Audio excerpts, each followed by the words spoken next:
Seguindo o nosso módulo sobre osmorregulação, a nossa aula de hoje vai falar um pouco sobre a excreção de nitrogênio, ok?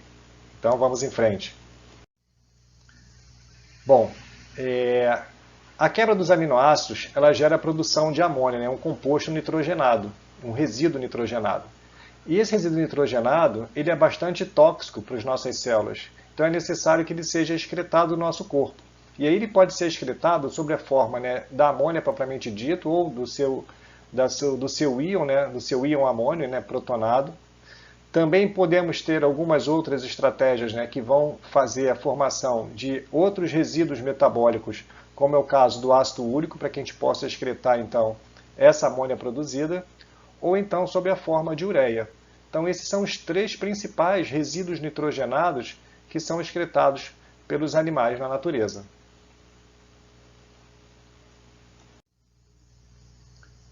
Para fazer isso, os animais, né, eles vão utilizar, né, estratégias distintas, né? Então essa estratégia, né, para a eliminação da amônia, que é representada aqui nessa tabela, ele envolve, por exemplo, né, os animais que são chamados amoniotélicos, que são aqueles que excretam os resíduos nitrogenados na forma de amônia, ou do seu íon, né, do amônio, e é representado aqui pelos invertebrados simples, né, quinidários, nematóides, molúsculos aquáticos, peixes agnatos, os condrictes, os peixes ósseos e também durante a fase larval de anfíbios.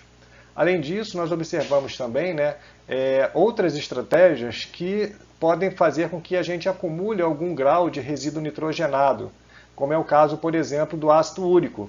E os animais que excretam, né, os resíduos nitrogenados sob a forma de ácido úrico preferencialmente são chamados de uricotélicos e são representados, né, pelos moluscos terrestres, caracóis, lesmas, artrópodes terrestres, né, nos invertebrados, e na classe dos vertebrados a gente vê aqui os répteis e as aves.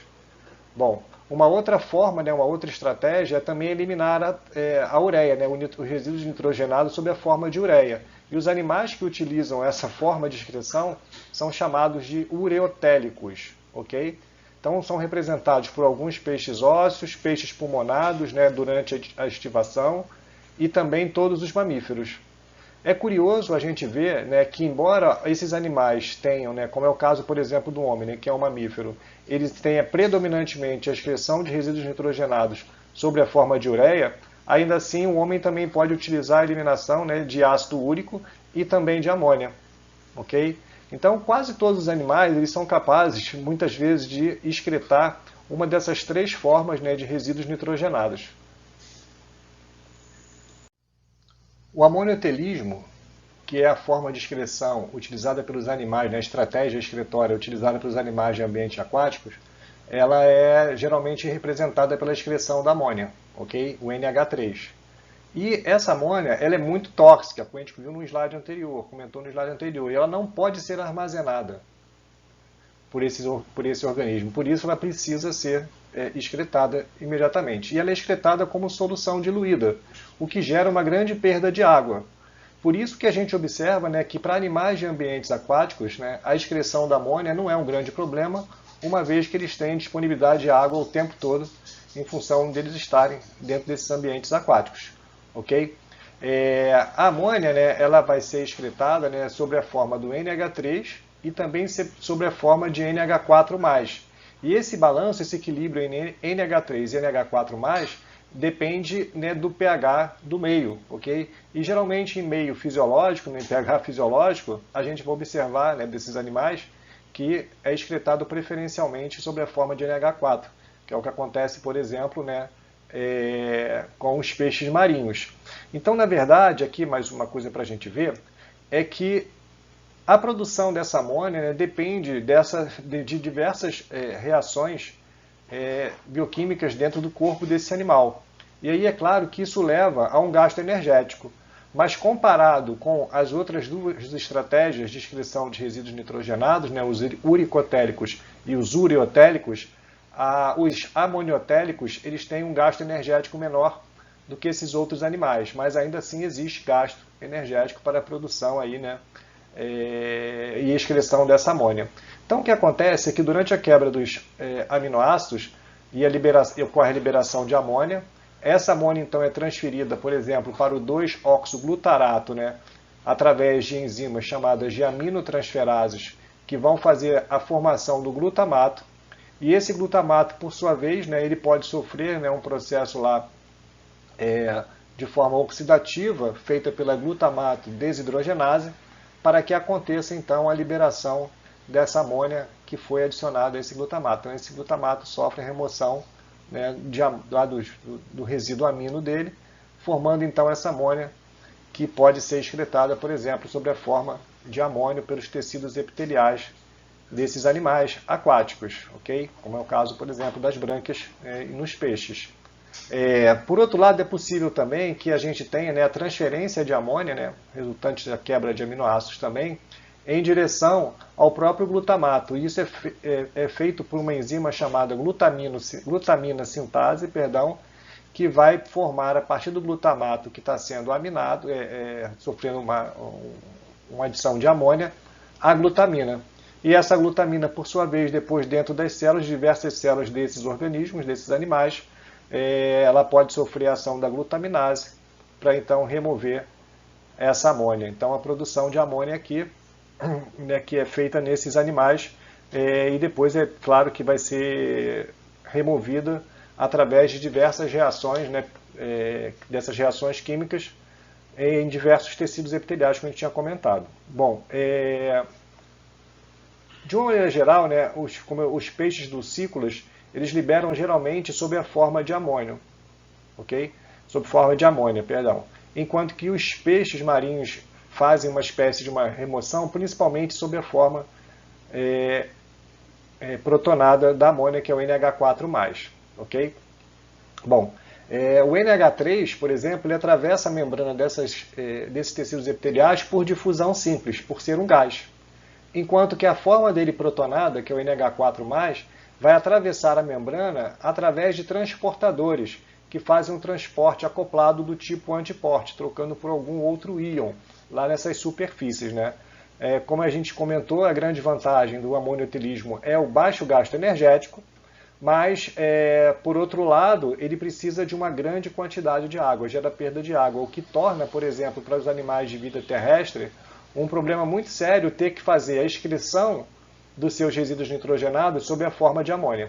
Okay? Então é bem complicado isso para os animais terrestres, de uma forma geral. Embora a gente observe também, né, que os animais terrestres, mesmo não sendo amoniotéricos, eles são capazes de eliminar em pouca quantidade também resíduos nitrogenados sob a forma de amônia. O próprio ser humano consegue eliminar sob a forma de amônia. Okay? Isso através da pele e através também da respiração. Tá joia? Bom, vamos em frente. Já o uricotelismo, que é a estratégia utilizada por répteis e aves, né, e também por outros animais invertebrados, ela tem como produto de excreção de resíduos nitrogenados o ácido úrico, né, na sua forma prioritária de excreção, sob a forma de ácido úrico. A vantagem do ácido úrico, por exemplo, em relação à amônia, é que ele tem baixa toxicidade e por isso ele acaba podendo ser acumulado no nosso organismo, sem causar grandes danos, causar ações deletérias. E ele vai ser excretado, né, sob a forma de cristais brancos e anidros. E dessa maneira ele acaba utilizando pouca perda de água. Esses animais utilizam, né, pouca água para excretar, gerando uma perda de água pequena para eles. E a produção, né, desse ácido úrico, ela é uma parte da via dependente de energia para a síntese de nucleotídeos, como a gente pode observar aqui, por exemplo, nessa figura. Então a gente observa nessa figura aqui, né, que é uma complexa rede, né, de reações onde são utilizados, né, alguns aminoácidos para a produção de nucleotídeos. Okay? E esses nucleotídeos são quebrados posteriormente para formar produtos, né, de resíduos nitrogenados, como é o caso aqui, por exemplo, do ácido úrico, que pode ser, dependendo da espécie, né, pode ser excretado, como é o caso dos répteis e das aves, e também dos mamíferos primatas, que é claro que excretam ácido úrico em pouca quantidade. Ok? Porque a gente vai ver aqui um pouco mais à frente, né, que os mamíferos são ureotéricos, utilizam uma outra estratégia que é a excreção de resíduos nitrogenados através da forma de ureia, sob a forma de ureia. E algumas outras espécies ainda assim, né, esse ácido úrico ainda pode ser metabolizado para ser excretado sobre outras formas de resíduos nitrogenados, como é o caso, por exemplo, né, da formação de alantoína, que é excretada por mamíferos não primatas, ok? Ou então o ácido alantóico, que é excretado pelos peixes ósseos, e também a ureia, que é excretada por peixes cartilaginosos e também por anfíbios. Então a gente nota aqui, né, que a excreção de resíduos nitrogenados pelos animais uricotélicos, né, ela pode ser, é claro, né, a forma mais predominante é o ácido úrico, mas também pode ser por outros resíduos nitrogenados que são resultados do metabolismo desse ácido úrico, né? Uma coisa interessante é que esse uricotelismo ele é compartilhado por diversas linhagens que não estão relacionadas, né? Linhagens de vertebrados e invertebrados que não estão relacionadas entre si. E isso é porque existe uma via de síntese que ela é comum, né, do ácido úrico, que é parte do metabolismo intermediário de todos os animais, mostrando então assim um exemplo para a gente de uma evolução convergente, né? Então, na verdade, o uricotelismo ele surgiu como a primeira estratégia para animais de ambientes terrestres. Muito tempo depois do surgimento, né, dos invertebrados e vertebrados uricotélicos, apareceu na superfície terrestre uma nova estratégia de excreção de resíduos nitrogenados, que é o uriotelismo, que é utilizado principalmente pelos mamíferos.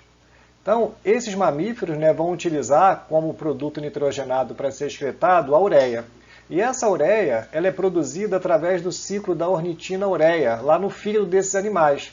Essa ureia, então, é liberada no sangue e depois ela vai ser excretada pelos rins desses animais. Então, essa figura aqui mostra para a gente, né, o que acontece com esse ciclo da ornitina-ureia lá nos hepatócitos. E a gente nota que nós temos dois estágios na formação dessa ureia, né? Esse processo se inicia ao nível das mitocôndrias e depois se finaliza no citoplasma, ok? E essa divisão da via entre a mitocôndria e o citoplasma, ela permite um melhor controle sobre o destino desses metabólitos, ok? Então, o que a gente observa aqui, né? Que o nitrogênio, né, que pode estar vindo lá de um grupo amina, ou na forma de glutamina, ou na forma de íon amônio, ele é utilizado para produzir essa molécula aqui, chamada carboimilfosfato, que por sua vez entra nesse ciclo da ornitina-ureia. Então, essa molécula é convertida, né, para citrulina. Essa citrulina, então, deixa a mitocôndria por um trocador com a ornitina, e essa citrulina entra numa via metabólica, né, que existe gasto energético também, para que seja feita então a produção dessa ureia, para que ela possa ser excretada, ok?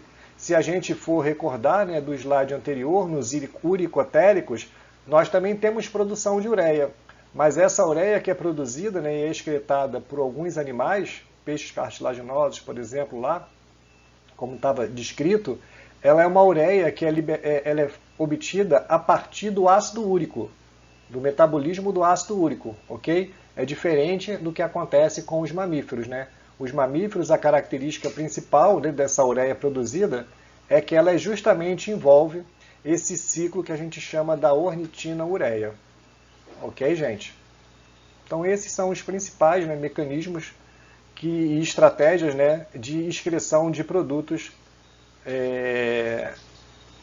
do metabolismo dos nossos aminoácidos, né, que geram, é claro, aquela amônia, que é uma substância tóxica, né? Então esses produtos nitrogenados precisam ser eliminados do nosso corpo. E as três estratégias principais são essas que nós vimos agora. Aqui foi a bibliografia utilizada e a gente se vê na próxima aula. Um abraço a todos.